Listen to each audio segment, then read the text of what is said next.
రాజమండ్రి జిల్లా కోర్టులో బుధవారం బాంబు బెదిరింపు కాల్ రావడం కలకలం సృష్టించింది. ఉభయ తెలుగు రాష్ట్రాల్లో కోర్టుల్లో బాంబులు పెట్టామని, అవి మధ్యాహ్నం 12 గంటల తరువాత పేలతాయని ఈమెయిల్ ద్వారా సమాచారం రావడంతో పోలీసులు అప్రమత్తమయ్యారు.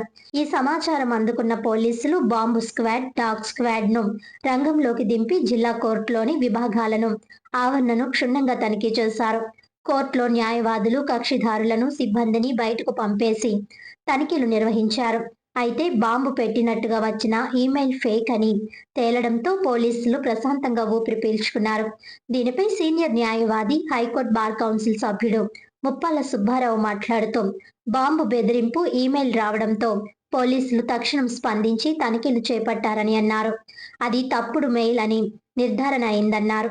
ఆ మెయిల్ పెట్టిన వారిని గుర్తించి చట్టపరమైన చర్యలు తీసుకోవాలని విజ్ఞప్తి చేశారు.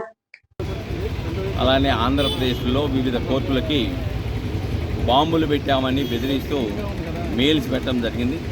ఆ మెయిల్స్ ప్రాతిపదికగా రాజమండ్రి జిల్లా కోర్టు నుంచి కూడా ఎస్పీకి సమాచారం అందజేయడం, వెంటనే వాళ్ళు డాగ్ స్క్వాడ్, మెటల్ డిటెక్టర్లతో వచ్చేసి కోర్టుల్ని, ఆఫీసుల్ని మొత్తం పర్యవేక్షించారు.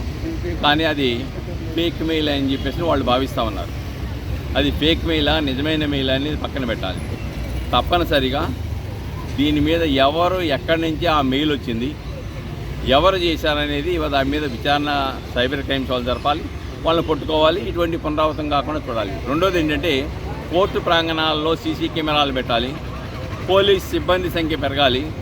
రాత్రుల పూట కొంతమంది వ్యక్తులు మద్యం సేవించి కోర్టు ప్రాంగణంలో స్వైరీ విహారాలు చేసే పరిస్థితి కూడా ఈ రాష్ట్రంలో కొనసాగుతున్నాయి. కాబట్టి రాత్రుల పూట ఎవరు రాకుండా పోలీస్ సిబ్బందిని పెంచవలసిన ఆవశ్యకత ఉన్నది.